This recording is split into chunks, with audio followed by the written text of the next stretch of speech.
चलो ये क्वेश्चन शुरू कर लेते हैं। क्या है? 16 years ago, at the time of marriage, Ajay was a 5 year elder to his wife. जब शादी हुई थी तो अजय अपनी बीवी से 5 साल बड़ा था। कितना बड़ा था? 5 साल बड़ा था। उसके बाद at the present age of wife and Ajay का जो रेशो आ रहा है वो 8:9 आ रहा है। तो find the age of at the time of their marriage. तो उस टाइम पे जब उन्होंने दोनों ने शादी करी, उसने और उसकी पत्नी ने, तो उनकी उस टाइम पे क्या एज रही होगी, इसके रिगार्डिंग बात हमें करनी है। तो सबसे पहले एक बहुत फेवरेट सा क्वेश्चन है या बहुत फेवरेट सी इक्वेशन है, वो क्या होती है? Let the present age of wife and let the present age of Ajay. ये लिखोगे ना सबसे पहले, let the present age of wife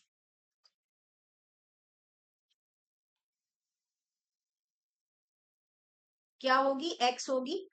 and let the present age of Ajay कितना हो गया? वाई हो गया। इक्वेशन क्या कहती है? रेशो में बात करती है। तो ये क्या हो गया? x/9 और यहाँ कितना आएगा? 8/9 के बराबर आएगा।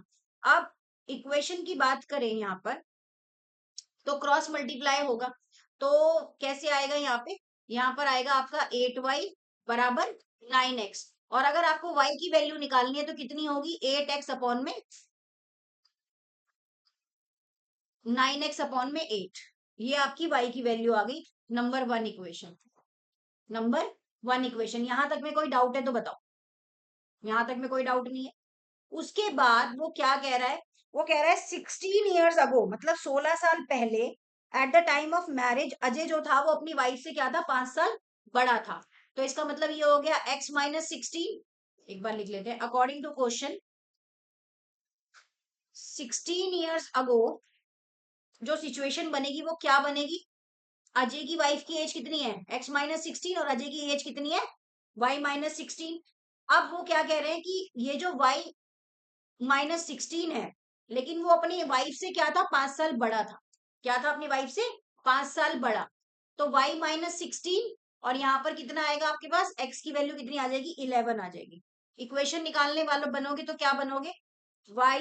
y-x, यहाँ पर आपका माइनस का 11 आएगा और 16 उठ के कहाँ चला जाएगा? इधर चला जाएगा, प्लस का 16। y-x और यहाँ पर कितना आएगा? 5। ये आपकी हो गई इक्वेशन सेकंड। ये क्या हो गई आपकी? Equation second. आप y की वैल्यू ऑलरेडी निकाल चुके हो। आपने निकाली थी ना अभी y की वैल्यू, ये देखो, ये 9x/8। बस वही रखना है आपको इक्वेशन के। इक्वेशन क्या आई है आपकी? y-x is equal to 5। y की वैल्यू क्या निकाली थी आपने? 9x/8 माइनस x बराबर 5, है ना? यही निकाली थी, नहीं निकाली थी? अब आप क्या करोगे? यहाँ लिखोगे 9x माइनस, और यहाँ 8 जो है इधर जाके क्या हो जाएगा? मल्टीप्लाई हो जाएगा। एक चीज और, 8 यहाँ से डिवाइड भी होगा। x के नीचे से 8 जो है वो क्या होगा? डिवाइड भी होगा। तो यहाँ पर कितना आएगा? 8x आएगा। तो x की वैल्यू कितनी आ गई? 40। मतलब अगर वाइफ की एज की बात की जाए आज से 16 साल पहले, अगर अभी वो 40 की है तो आज से 16 साल पहले वो कितने की होगी? 24 साल की होगी। और जो अजय है वो 45 साल का हो गया, क्योंकि 5 साल बड़ा था अपनी वाइफ से। और 16 साल माइनस करेंगे तो कितना आएगा? यहाँ पर 29 साल का आएगा। कितना आएगा? 29 साल का आएगा। तो प्रेजेंट एज पता चल गई इनकी क्या है? प्रेजेंट एज इनकी 40 है। और अजय की कितनी होगी? वाइफ की 40 है, अजय क्या है? वाई है ना? तो 40 में 5 जमा करोगे, क्योंकि 5 साल बड़ा था, तो अजय की कितनी आएगी? 45 आएगी प्रेजेंट एज। अजय की कितनी आएगी? 45 साल आएगी अजय की प्रेजेंट एज। तब वो शादी के टाइम पे कितने साल का होगा? 29 साल का होगा। आई होप समझ आया होगा कि नहीं? आ गया ना? Thank you.